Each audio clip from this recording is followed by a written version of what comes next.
for all the Ash fans out there and his followers. Man, I can only imagine being able to wake up, walk up to your windmill, and just turn everything on, and it sounds like that. It literally is years to get to that noise. There's people say, oh, no, I can get that straight away. They're lying. They're lying.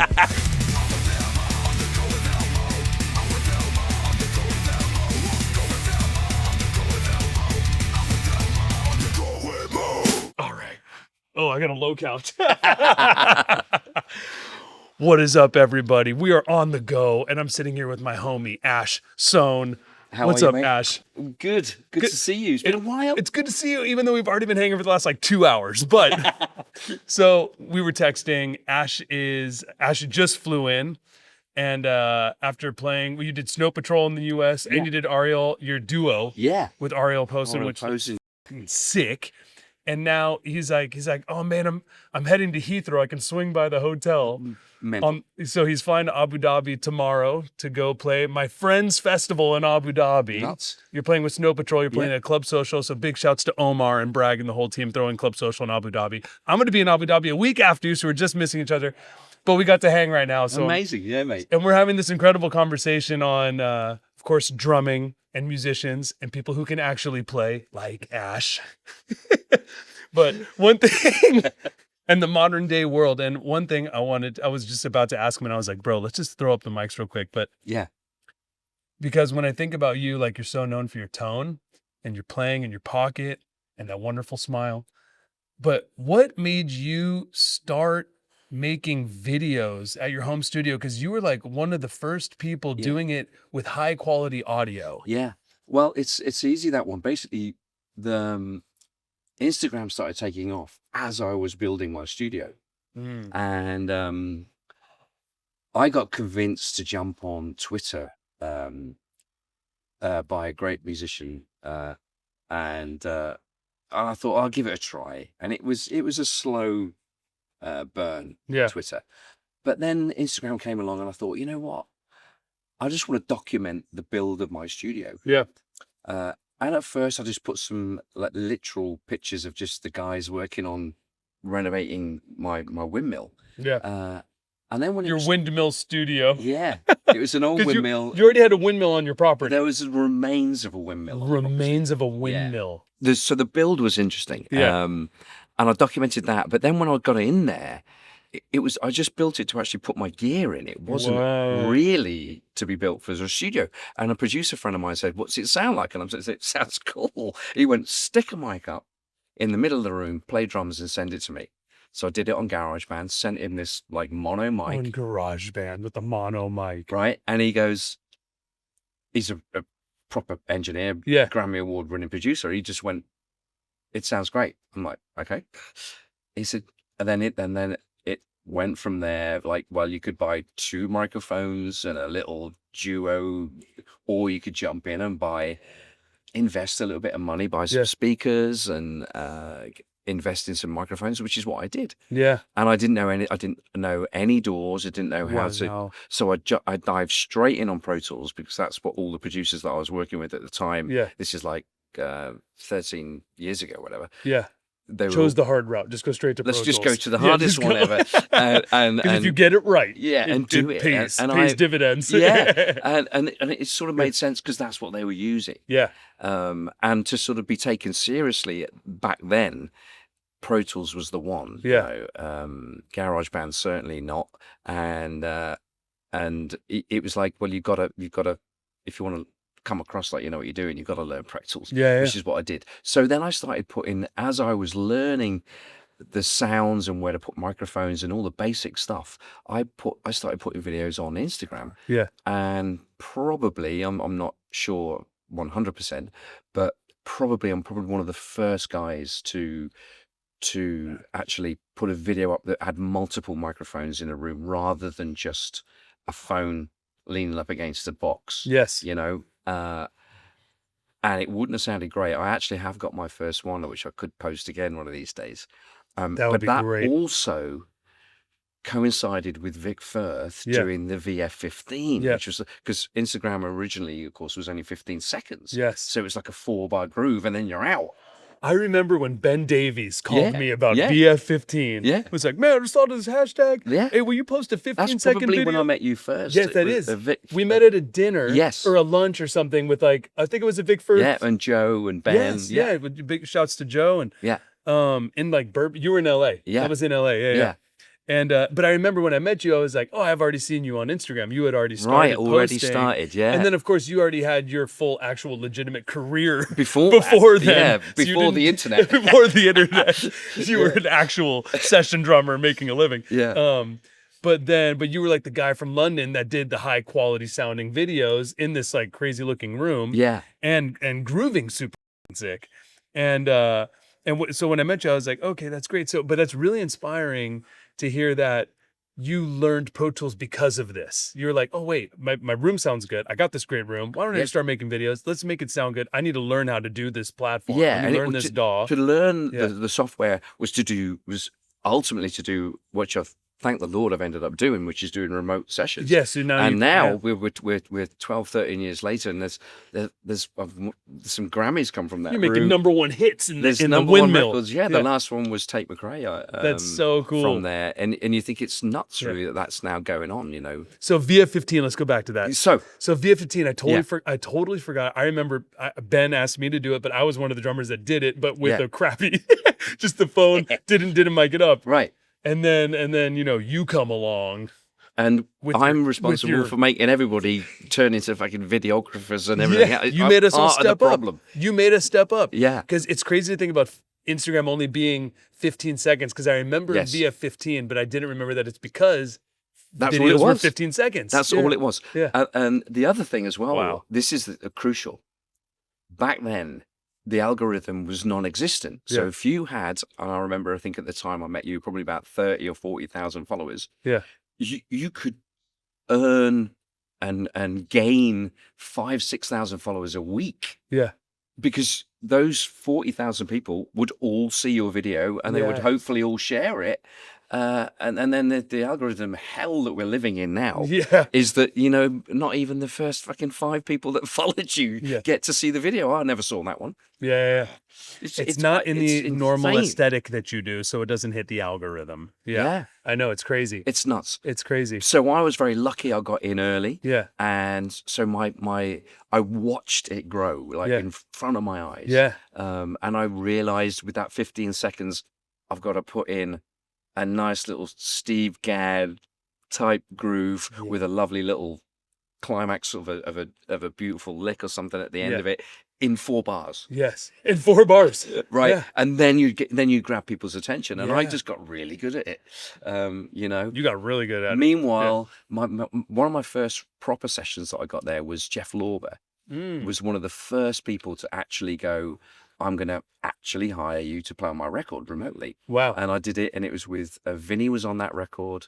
Wow. And also Gary Novak. Wow. So I shared Monsters. I shared it with those two. Vinny Colaiuta and Gary Novak, dude. Little English here, but in a windmill. In a windmill. Yeah. 2 hours outside London. It's nuts. Yeah. So it was an amazing time, and the journey keeps going, man. Dude, but I mean, now you're at like 500,000 followers or across your platforms, like 1 mil or something, right? Yeah. Like it's amazing, and you're very well known in the drum community, but you're also well known in the artist community because you're still getting sessions, still playing actually for real, still actually playing for real. And what's so cool is, so you're out now. You're out right now with Snow Patrol, which you did the record, or you did the album. Yeah. When it got called in to do the record, ended up doing the album. Yeah. Ended up doing the tour. Ended up doing the whole tour. I'm still here now. Yeah. Still here. Yeah. Flying to Abu Dhabi tomorrow to play with them. Yeah. But then you're also doing this duo gig. With Ariel Posen, which as soon as I saw you post it, I was like, oh yes, dude, because it's like you getting to express yourself properly, get to pure play. freedom. Yeah. It just seems like you guys are just improvising off each other. We're just literally the record that comes out on this Friday is just self-titled, just me and him. Ariel came to my studio. He was doing a show in Cambridge, which is about an hour from my house. Yeah. He just turned up with his guitar, literally plugged in. We had a minute or so. What about this groove? Okay, let's go. And we just recorded these these little jams. Yeah. Everyone who we played it to got pretty excited, and we Had you guys met before? Oh yeah, so we'd done during pandemic. We'd started working then. Okay, so nice. We did a track. One of the most sort of well-known things we did. We did a track with Corey Wong. Oh, it's nice, called yeah. Spare Tire. So it's Oh, Corey, yes. Ariel, and me. I remember that. With my signature snare drum with the right sort of ringy sort of 80s snare drum sound.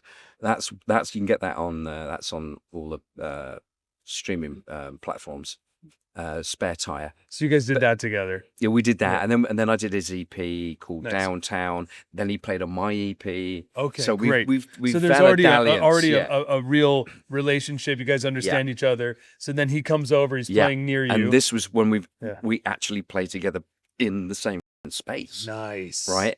And it was Instead of really productive. remotely. And then I That was your first time playing together in the same space? Really? I mean, I sat in with him in Cambridge, and I sat in with him once before, maybe the year before. But a sit-in isn't like, It's not really. But this was like, okay, we're playing in my room.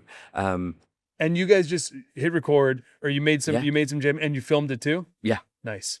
Filmed it all, recorded it all very, very quick, like an hour. And then people really dug it, and it's. I have to say, Ariel is one of the most sort of.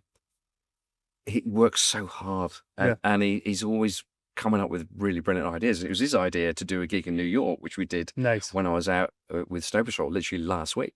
It looked awesome, and we sold it out. We sold the Mercury Lounge out. I've never done a gig under my own name, so I'm thankful for him for sort of encouraging me to do that.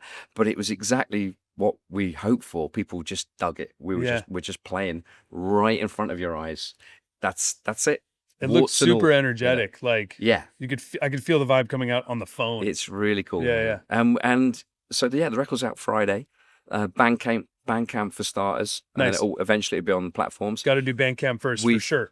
Go support them on Bandcamp. That's the way to really support artists. Come on now. Yeah. But it's really exciting because it's like my sort of ripe old age of 55.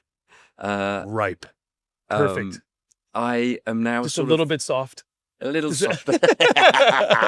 I'm kind of like in a position where I'm an artist and being creative, and that muscle's getting used. It's really cool, man. Dude, it's awesome. Yeah, it's super inspiring, man. I love watching your journey and thanks, and everything dude. that you're doing. It's been a while, isn't it? I mean, you've seen the whole thing actually. Yeah, I've watched the whole thing. Of just like, I mean, I missed the original years of you being a session player because you're at school pre-Instagram, because I was in school. We actually so this guy's 5th show ever, right? Tell him. My 5th gig with the band Amitri, that my first proper band. Your first proper band, was Woodstock '94. Yeah, that's crazy. Yeah, we'd done a few shows in Scotland and the West Coast just to warm me up. That's so I think crazy. I played a little pub in Dublin with them, and then the next thing we're in LA.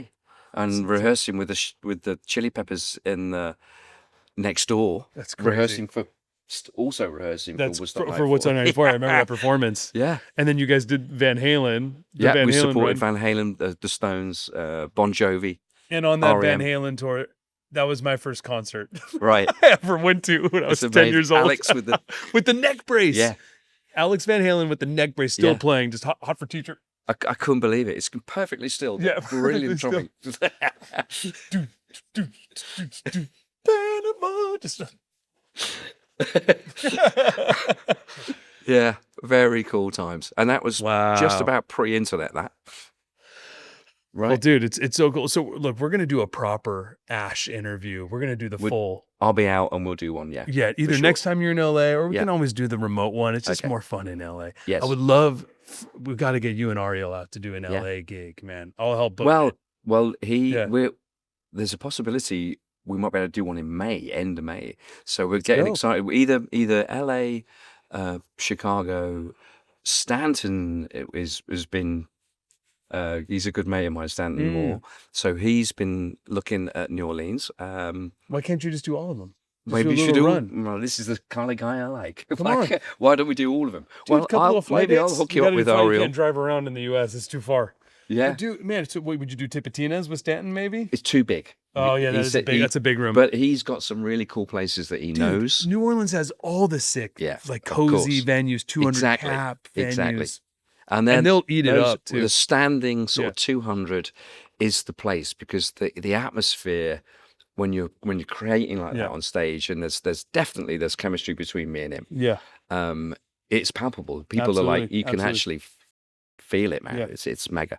So one thing I want to talk about is for all the Ash fans out there and his followers, man, I can only imagine being able to wake up, walk up to your windmill, and just turn everything on, and it sounds like that. So let's talk about it's mad. Let's talk about your studio is dialed in. Yeah. Your drums are dialed in. Your mic setup is dialed in. I mean, this new lo-fi video that you just posted, where your drums are just like, and you're showing killer, tones, bro. It makes me. I want to play your. I want to play your kit. The tricky thing is leaving it alone. Wow. Because you want to. You want to touch it. You just naturally want to go. Oh, I wonder if I can get a bit more bottom end out of that. Don't just leave it. So but what really goes into getting those tones? You spend hours. It's days. Yeah. Days. People don't realize it's like that particular sound that I'm on now. Yeah.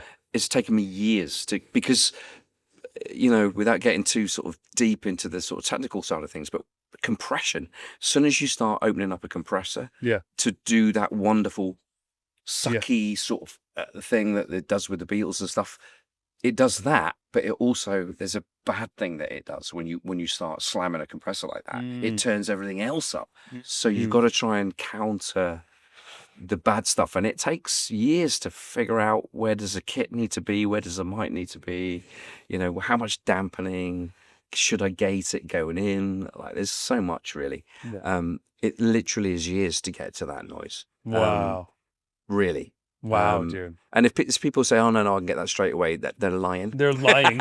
Because I've been trying a long time to get that you noise. Have calfskin heads on those? So those heads on there are big fat snare drum cow moo mufflers. Nice. And they're really cool. And I love, great. Ben. I need to get those. They're really wicked. Yeah. And it's a considerable part of the sound when it goes on. Absolutely. Okay, it was starting to sound like that lo-fi thing. And then you got to do the magic. But the trickiest thing is to leave it. To leave it. Yeah. You're like, it's perfect. Yeah. But one of the things that I remember when I was, funnily enough, we're in Notting Hill now, but I used to record at a studio which is Portobello Road, which is just over that way. Nice. All the time. And I remembered I'd go in and do a session, and the kit would be in the room, and the guys have mic'd it up, all the studio kits.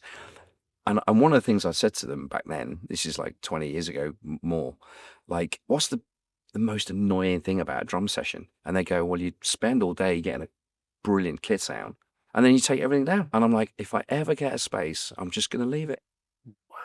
Because that's what they said to me, that when it's left, you can then properly dial and move microphones a little more and just keep tweaking until you find that little sweet spot. And that's what I've been doing for years. Well, my kit hasn't moved. You've done it, and we thank you for it, because we get to watch and listen to these wonderful sound nuggets coming out of there. Yeah, well, I'm just going to keep doing it. I love it. I love the whole experimentation, and it is a sonic journey, but it's also like a rhythmic journey too. Like I love that whole Dilla thing, and sonically you can go down a rabbit hole, which can open up a rhythmic journey as well. Yes. Yeah. Oh man, I love it. Yeah. Well, we just wanted to give you guys a little taste of our convo. I'm flying to Saudi Arabia. He's flying to Abu Dhabi. Yeah. So we're on the go, man. My God, we're gonna get the full pod coming soon, though. Full pod with Ash. So. Let's go. Man. Subscribe. He just started building his YouTube. Okay. He's already, this massive Instagram lord of the drum. So now hit Ash Soan's YouTube channel. Okay. Come on. Yeah. There's going to be some interesting stuff, longer things. Yeah. Kind of journeys into what I've been doing. Nice. And I'm going to show people some stuff. Explaining how to get year-long drum tones in 10 minutes. Exactly. All right, that concludes our trip to the United Kingdom. Hope you had a great time coming on the go with me on this little travel episode. I have officially boarded my flight, so I am leaving London. I am heading to Jeddah, Saudi Arabia. I'm flying Saudia Airlines. Look at this cute little bag. Nice little date juice. They're doing a good job over here, so stay tuned for the next episode. Let's see who comes on the go with me. It's Saudi Arabia. Much love. Go with Elmo. Go with Elmo.